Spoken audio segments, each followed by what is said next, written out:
तभी डॉक्टरों की टीम आती है और बताती है कि इनको लस आता है और सैफ अली खान पर ताबड़तोड़ चाकू के मारे साथ मारा। जो पीठ की एक रीढ़ की हड्डी होती है, वो रीढ़ की हड्डी किए गए हैं, जिसमें से 2 गहरे घाव हैं और 2 कम गहरे हैं। और 16 जनवरी साल 2025 की बात है। सोशल मीडिया पर एक बिल्डिंग का फोटो बड़ी तेजी के साथ वायरल होने लगती है। उस बिल्डिंग का फोटो था और साथ में सैफ अली खान और करीना कपूर का भी फोटो उसमें लगा हुआ था। उसमें बताया जाता है कि इसी के साथ सैफ अली खान और करीना कपूर इसी बिल्डिंग में रहा करते हैं। और यहाँ पर एक महिला ने जैसे ही बचने की कोशिश की तो उसने एक के बाद एक 2 बार उस महिला को चाकू, अनजान शख्स आता है और सैफ अली खान पर ताबड़तोड़ चाकू के माध्यम से हमला कर देता है।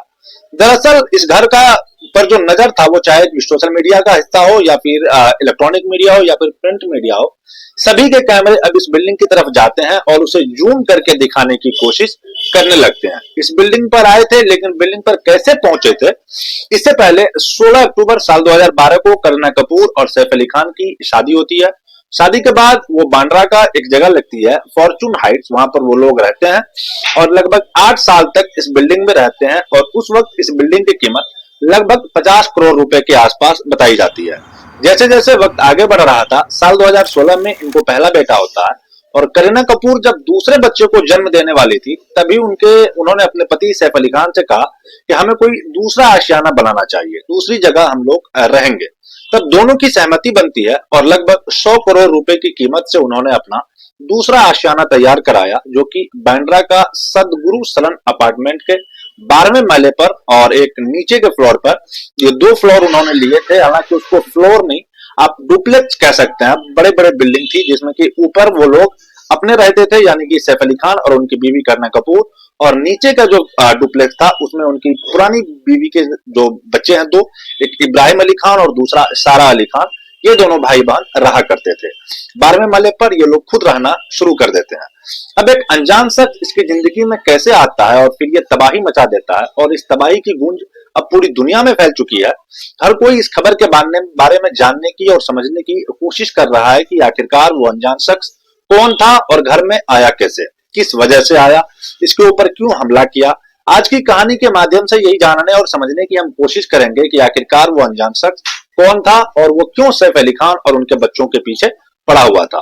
दोस्तों, आज की जो सच्ची घटना मैं आपको सुनाने जा रहा हूं, ये सच्ची घटना की शुरुआत होती है मध्य प्रदेश की राजधानी मुंबई का एक इलाका है बांद्रा, और बांद्रा का ही एक सदगुरु सलन अपार्टमेंट के 12वें फ्लोर पर रात के लगभग यानी 15 और 16 जनवरी के रात 2025 की बात कर रहा हूँ, रात लगभग 2:35 के आसपास की वक्त रही होगी, जहां पर करीना कपूर और सैफ अली खान के जो 2 बच्चे हैं, एक का नाम तैमूर और एक का नाम जहांगीर, उसके ठीक कमरा के सामने जो बाथरूम बनाया हुआ था, उसी बाथरूम के सामने खड़े हुए थे इनकी नौकरानी, जिसका नाम था अरियम्मा उर्फ लीमा। दरअसल वो चीख रही थी, चिल्ला रही थी। ऐसा लग रहा था कि जैसे किसी ने उसके मुंह को दबाने की कोशिश कर रहा हो।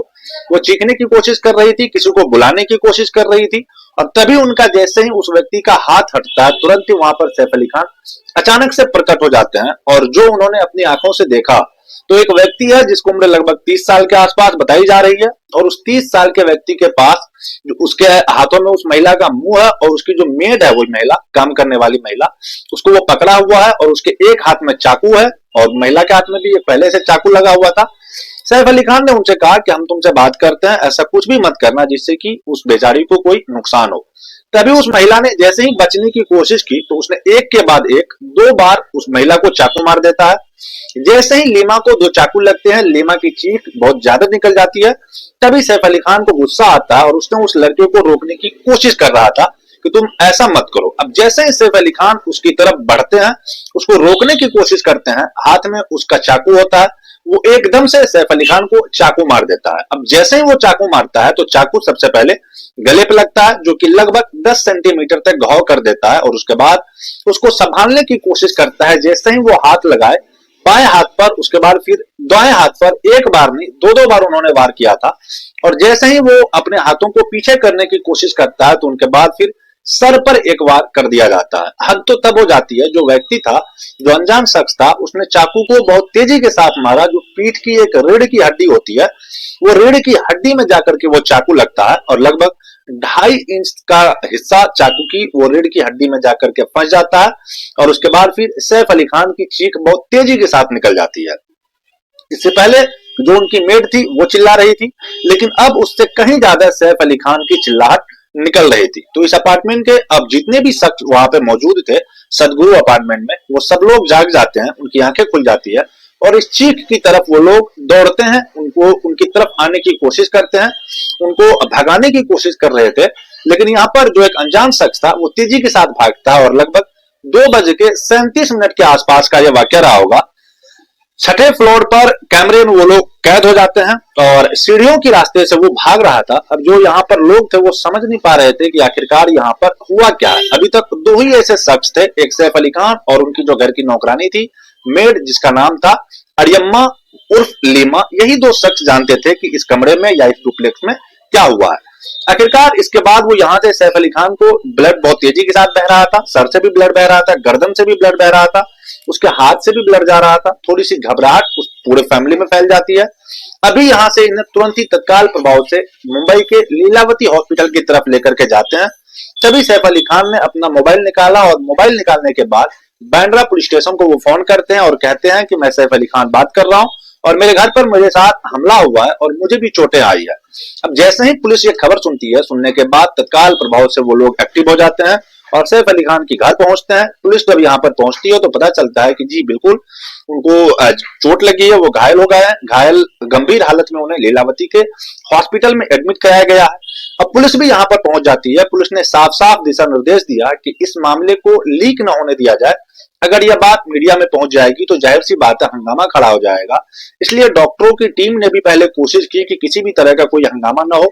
बिल्कुल शांतिपूर्वक मामला के साथ जैसे ही दिन निकलता है, दिन निकलने के बाद पता चलता है कि यह बात लीक हो चुकी है, क्योंकि सैफ अली खान कोई छोटा मोटा नाम नहीं है। सैफ अली खान का एक बड़ा नाम है बॉलीवुड के अंदर और यह खबर इस तरीके से लीक होता है कि सोशल मीडिया हो या फिर टेलीविजन में काम करने वाले रिपोर्टर्स हो या फिर सोशल मीडिया के लिए काम करने वाले हो या फिर फ्रीलांसर काम करने वाले हो, उनके चाहने वाले हो, उन्हें पसंद करने वाले जितने भी फैंस थे, वो लीलावती हॉस्पिटल के सामने बड़ी संख्या में लोगों का जमघट लग जाता है।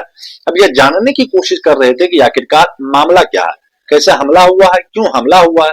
तभी डॉक्टरों की टीम आती है और बताती है कि इनको लगभग 6 बार चाकुओं से वार किए गए हैं, जिसमें से 2 गहरे घाव हैं और 2 कम गहरे हैं और 2 थोड़े हल्के फुल्के घाव है। 2.5 इंच का जो लगभग 2 चाकू का टुकड़ा था वो रीढ़ की हड्डी में फंस गया था, वो निकाल दिया गया है और यहाँ से इनको शिफ्ट अब आईसीयू में कर दिया गया है।